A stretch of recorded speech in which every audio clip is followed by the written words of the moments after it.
Greetings, Colorado. My name is Nathaniel Williams, and you are watching the Nltv's original, The Waikiki Report, here to bring you our latest coverage today.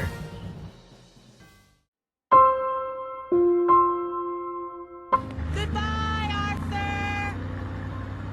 PBS officials announcing the final chapter of the hit TV kids show. Arthur, after 25 illustrative years. Children's book author Mr. Mark Brown has retired from written vintage novels. The PBS Kids Network brought Mark Brown's story to life for the purpose of children nationwide. Arthur the Aardvark, whom was a fictional character, lived in Elmwood City with his parents along with his troublesome sisters, D.W. and their youngest baby sister Kate. Together, the family shares their love for Arthur even when times can be tough. Producers of show specifically touched young hearts everywhere, in ways the world could ever imagine. It was said Arthur could talk about childhood experiences that gradually demonstrated certain everyday children with medical disorders and/or special needs. Arthur's gratitude for friendship brought the best out of each character upon the show. Today Arthur has been visualized by millions. Fans everywhere are nostalgically in shock. Unfortunately, due to the inconvenience of change, PBS has took the courtesy to evaluate a 3-day marathon premiere featuring a variety of episodes and all-you-can-watch Arthur. And now, here's Amanda Hugginkiss. Join us as she gets to the bottom line of the Denver Pinpoint Weather Report, live on the Waikiki Media Channel.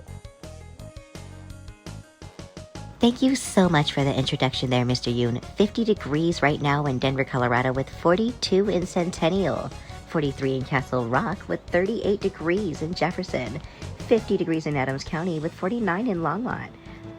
Loveland, Colorado is at 37, with Greeley at 56. These are our more colder temperatures now, with 55 in Longmont, 57 in Adams County, 52 in Fort Morgan, with 65 in Castle Rock. Fort Collins is at 55, along with continued temperatures both for Loveland and Longmont. Thank you, Amanda, for that brief weather update. We now go to this special report with Cyan Arthur Fischel. Capital neighborhoods stay outraged. Denver residents now facing a pretty penny for such intolerable actions, whereas the windows of their motor vehicles are completely totaled. Community locals of Capitol Hill unable to identify the vandalism bandit, as they're determined for further investigation and insurance and damage expense purposes. Community neighbor Nathaniel Williams shares photos taken during the day with his mobile phone. These images show factual evidence of the suspect's criminal act of unkindness. Official details upon those vehicles in these pictures stated a bright red Kia Soul, with a busted-in rear hatchback window. You will also notice a Subaru Outback is shown upon how this crook broke every window using a blunt object, and possibly the individual's personal items could have been stolen. A woman was even seen barely coming home from work once she seen her vehicle with smashed windows. It nearly brought her to tears. If you or a local neighbor have experienced any related crimes and would like to help volunteer and find these unruly suspects, please let us know. Share your story. If there's any information you may feel needs to be discussed about those now damaged vehicles, please contact the Waikiki Report, as we will continue to investigate this situation. Thank you, Cyan. We actually have some updates based upon that red Kia Soul that was damaged by the vandalism bandit.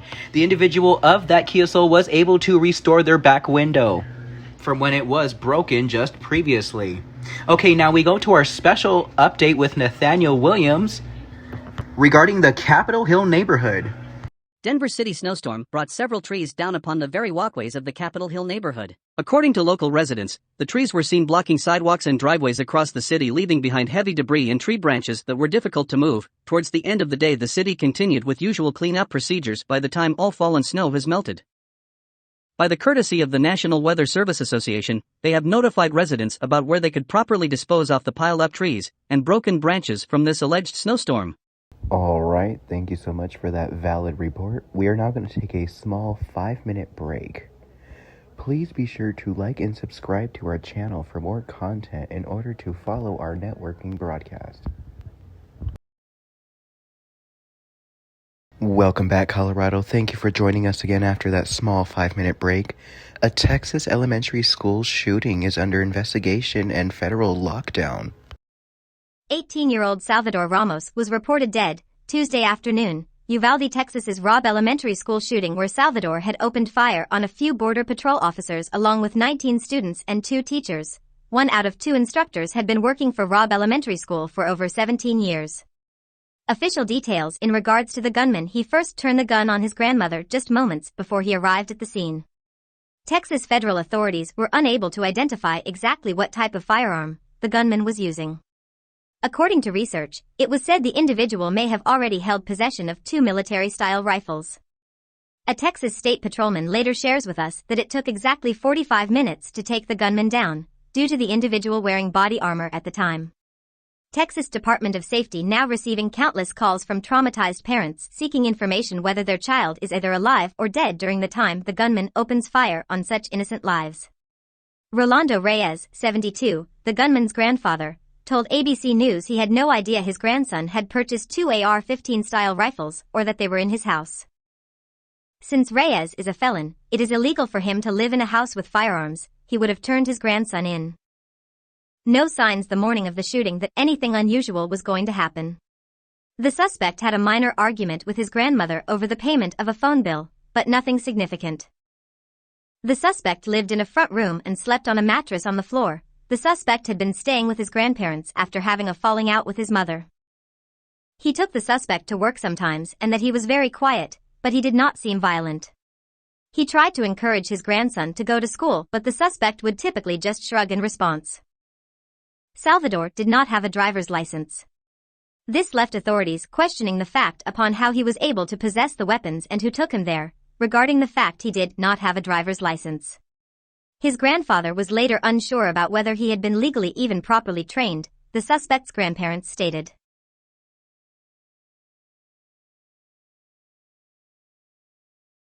What's the first thing that pops into your head when I say Chip and Dale? I bet it's these guys! But certainly the second would be those rascally cartoon chipmunks, Chip and Dale. What if I did something like, I am into nuts. Good, I love it. Great stuff. Just want to remind you guys I'll be at FanCon this afternoon. Hey, watch out! I'm keeping myself fit and, my updated modern look. Don't you think you'd have more fans here if Chip did these events with you? I hadn't thought about him in a while. I should give him a call. See how life's treating him. Life is the worst, which is why you need good insurance.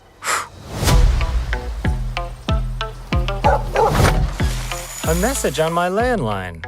I don't like that. I know you're still mad about Rescue Rangers getting canceled, but I've just got a call from the police and I need your help. That my best friend, she a real bad bitch, got her own money. I searched the perimeter. No clues. Why would there be? 6 missing tunes in a month and not one clue. Oh, no! She been down since the Chip! Dale, you look different. It's no secret I had the CGI surgery. What's been up with you? You know, this, that, other vague things to fill the space of this conversation. Cool. hit alone with the sea. We can see what we can find out and then pass it along to the officer, but that's all we're gonna do. So you're saying the Rescue Rangers are back? Yes! Best friend, she a real You bad two bitch, come got her poking own around where you don't belong, and I can't have that. Run! I got him! What are you looking at? Honestly, your weird dead eyes. Over here! Go get him! This is awesome!